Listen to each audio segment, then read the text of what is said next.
The old bookstore smelled of dust and secrets. Lily, a young artist, loved it. She found a worn leather sketchbook tucked away in a corner. It called to her. Its pages were empty, but it hummed with unseen energy. Lily bought it, unaware of the darkness that came with it. Lily went home. She sat at her desk, her fingers itching to draw. She began to sketch. Her charcoal danced across the page. A shiver ran down her spine. The paper felt strangely warm beneath her hand. She ignored it. Lily lost herself in her art. It was her escape, her haven. Lily drew a towering oak tree, gnarled and ancient. Each line she sketched seemed to bring the tree to life, its roots digging deep into the paper, its branches reaching out as if to touch the sky. She had always been fascinated by trees, their silent strength, their timeless presence.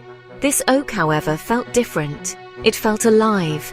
Its branches clawed at the edge of the page, almost as if they were trying to escape the confines of the paper. The more she drew, the more real it seemed. She could almost hear the rustling of leaves, the creaking of the branches. As she shaded its bark, the room grew cold. The air crackled with an unseen energy, a palpable tension that made the hairs on the back of her neck stand up. It was as if the tree was drawing the warmth from the room, feeding on it. She looked at the oak tree. It seemed to move, to breathe. The branches swayed gently, the leaves rustled softly. Fear pricked at her, a cold, sharp sensation that made her heart race. Was it just her imagination? Or was there something more to this drawing? It was just her imagination. It had to be. She closed the sketchbook, trying to shake off the feeling of unease. But the image of the moving tree lingered in her mind, haunting her thoughts. The room was silent. Too silent. The kind of silence that presses in on you, that makes you hyper-aware of every little sound. She could hear the ticking of the clock, the faint hum of the refrigerator, and her own breathing, shallow and quick. She could hear her own heartbeat, loud and insistent, pounding in her ears. It was a reminder of her fear, a constant drumbeat that she couldn't ignore. The sketchbook felt warm in her hands, hot even. It was as if the drawing had a life of its own, a heat that pulsed through the paper. She opened it again, her hands trembling. The drawing had changed. The oak tree was gone. The page was blank, devoid of the intricate lines and shading she had spent hours on. It was as if the tree had never existed. In its place stood a dark figure. It was a shadowy silhouette, its form indistinct but menacing. It seemed to stare back at her, its presence filling the page with a sense of dread. It was tall and skeletal, its limbs long and thin, its body gaunt and hollow. It looked like something out of a nightmare, a creature born of darkness and fear. Its eyes glowed with an eerie light, a cold, unearthly blue that seemed to pierce through her. Lily gasped, her breath catching in her throat. She dropped the sketchbook, unable to hold onto it any longer. It fell open on the floor, the pages fluttering as it landed. The figure seemed to grow larger, more defined, as if it was stepping out of the page. The figure stepped out of the page, its form solidifying, becoming more real with each passing second. Lily could only watch in horror as it emerged, a living nightmare brought to life by her own hand. The figure was even more terrifying up close. Its bones were as white as chalk. It wore a tattered cloak that swirled around it like smoke. The figure spoke. Its voice was a hollow whisper. It sent chills down Lily's spine. You have awakened me. Lily stumbled back. She knocked over her easel. Paint splattered across the floor. I am the guardian of this book, and now you are bound to it. Lily's blood ran cold. Lily didn't believe in ghosts, but here one was, born from her own drawing. She had to know more. She started researching old legends and forgotten tales. She scoured libraries and dusty archives. She learned about a powerful sorcerer who had tried to bind spirits to his will. He had created a sketchbook, a prison for his victims. One spirit, the most powerful of all, had resisted. It had cursed the sorcerer, trapping him within the book's pages. The spirit became the guardian. It guarded the book. It made sure no one else could use its dark magic.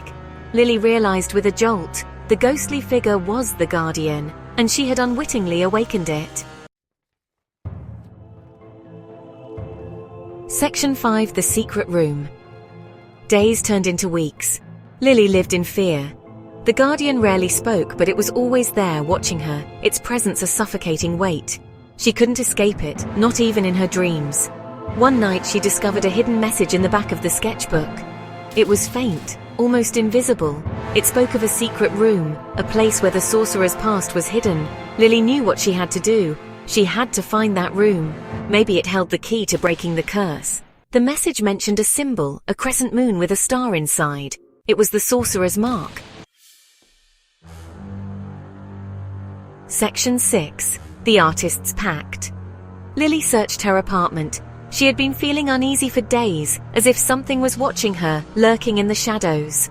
Her heart pounded as she moved from room to room, her eyes scanning every corner. She found the symbol carved into the underside of her desk. It was a strange, intricate design that she had never seen before. Her fingers traced the lines, feeling the grooves in the wood. It was faint, barely visible. She wondered how long it had been there, hidden from sight. The symbol seemed to pulse with a life of its own, drawing her in. As soon as her fingers touched the symbol, the wall behind her desk shimmered. It rippled like water. Then, it vanished. Lily gasped, stepping back in shock. She had never seen anything like it.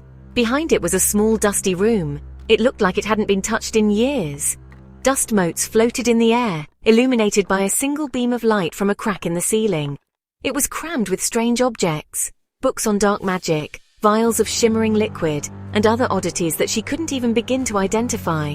Each item seemed to whisper secrets, beckoning her to explore further, and a silver hand mirror that pulsed with an eerie light. It was mesmerizing, almost hypnotic. She felt an inexplicable urge to reach out and touch it.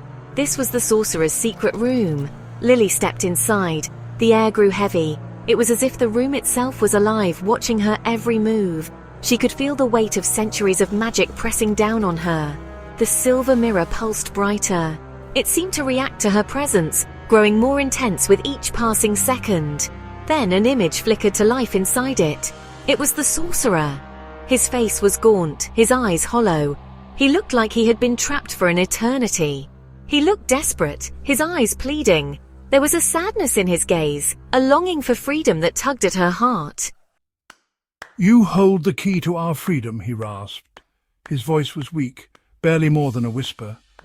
Lily felt a chill run down her spine. She knew that her life was about to change forever.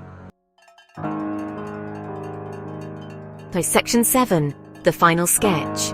The sorcerer explained everything in great detail, his voice echoing with the weight of ancient knowledge and the urgency of the task at hand. The Guardian, he revealed, was not his captor, but his protector, a loyal sentinel bound by duty and honor. The sorcerer had bound his own soul to the sketchbook, a desperate measure to prevent a terrible evil from being unleashed upon the world. This act of self-sacrifice was his last hope to contain the darkness. The only way to break the curse was to draw the Guardian again, but this time with the understanding of its true nature and purpose. It was not just a drawing, it was a reawakening of its essence. Lily was terrified, her heart pounding in her chest, but she knew what she had to do. The weight of the world seemed to rest on her small shoulders. She had to help the Guardian fulfill its purpose, to free it from its cursed existence and restore its true form. Together they would face the darkness. She returned to her desk, her hands trembling slightly, and opened the sketchbook. The pages seemed to hum with a magical energy urging her to begin. Taking a deep breath to steady herself, she began to draw, her mind focused and her heart resolute. Each stroke of the pencil was deliberate, filled with intention and hope. She drew the Guardian, not as a skeletal figure bound by chains, but as a noble spirit, a valiant protector trapped in its duty. The transformation was profound, the lines on the page coming to life with her vision. As she drew, she poured all her fear, her empathy, her understanding into the image. Every emotion she felt, every thought she had, was channeled into the drawing, infusing it with a power beyond mere art. The lines glowed with a radiant light, reflecting the purity of her intentions and the strength of her spirit. Section 8. Freedom. The moment she finished the drawing, the sketchbook grew warm in her hands. The room began to glow. The Guardian stepped out of the page. This time, it didn't look at her with menace. It looked at her with gratitude. It reached out, its bony finger touching the page. The drawing began to change. The image of the Guardian morphed, becoming the sorcerer, whole and free. He smiled at Lily. "Thank you," he whispered. Then he turned to the Guardian. Our task is done. The Guardian nodded. It stepped back into the sketchbook, which burst into flames. When the flames died down, the sketchbook was gone. So were the Guardian and the Sorcerer. Lily was free.